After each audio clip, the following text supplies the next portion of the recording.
Assalamualaikum and a wonderful day to each and everyone, especially to our dearest instructor. This is by Naika A. Uncle from BSPA PPPA 3C together with my co-reporters. Good morning, classmates, special to you, sir. My name is Rehana G. Salili. Paikan CP Alilaya Salem. This is Kamaluddin Ali. So we are the group reporter number 6.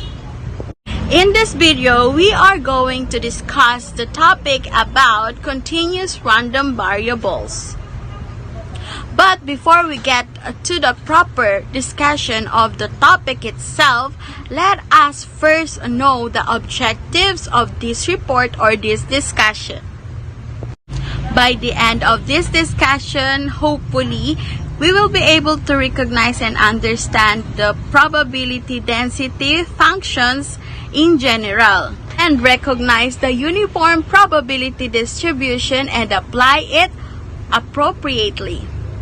So let's start with the proper. What is continuous random variable?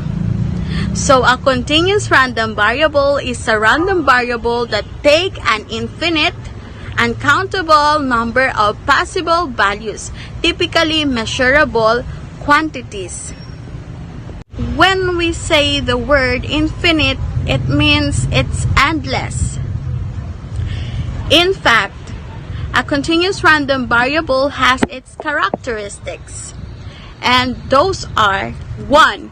The set of values it can take is not countable, which means that the outcome of the continuous random variable is not by counting. 2. Its cumulative distribution function can be obtained by integrating a function called probability density function, which means that the data or the variable inside the continuous random variable is gathered by using measurements or by the use of measuring.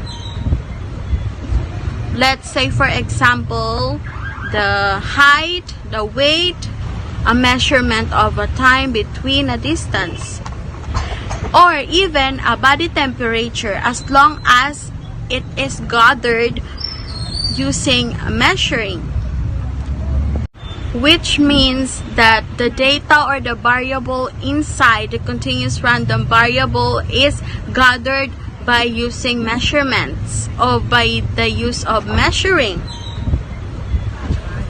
May I just remind you that a discrete random variable's outcomes is always a whole number. Unlike with the continuous random variables, it can be possible that it will have a decimal point because it represents measured data. Probability is equal to area. Now let us try to analyze this example. Consider the function f of x is equal to 1 over 20 for x is greater than equal 0 and less than equal 20. X is equal to a real number. The graph of f of x is equal to 1 over 20 is a horizontal line. However, since x greater than equal 0 and less than equal 20, f of x is restricted to the portion between x is equal to 0 and x is equal to 20, inclusive. The graph of f of x equal 1 over 20 is a horizontal line segment when x greater than equal 0 and less than equal 20. The area between f of x equal 1 over 20 where x greater than equal 0 and less than equal 20, and the x-axis is the area of a rectangle with base equal 20 and height equal 1 over 20. The area is equal to 20 times 1 over 20 is equal to 1. This particular function, where we have restricted x so that the area between the function and the x-axis is 1, is an example of a continuous probability density function. It is used as a tool to calculate probabilities. Suppose we want to find the area between f of x equal 1 over 20 and the x-axis where x greater than 4 and less than 15. So look at the graph. As you can see, we are using our previous graph, but in this case, we will find the area between f of x equal to 1 over 20 and the x-axis where x greater than 4 and less than 15. Now, for us to be able to identify the area, we need to jot down area equal 15 minus 4 times 1 over 20 is equal to 0.55. I know you are wondering how or why it became 0.55. So this is how it happened.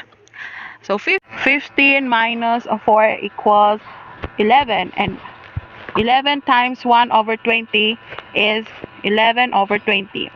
11 divided by 20 is 0.55. Therefore, the base of a rectangle is 11, and its height is, of course, the given function, which is the f of x is 1 over 20.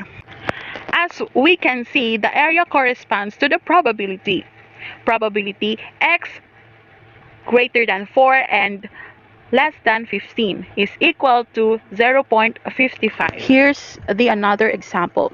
Suppose we want to find the area between f of x is equal to 1 over 20 and the x-axis where x greater than 0 and less than 2.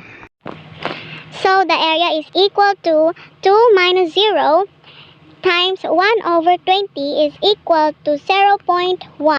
Because 2 minus 0 equals 2 and 2 times 1 is 2.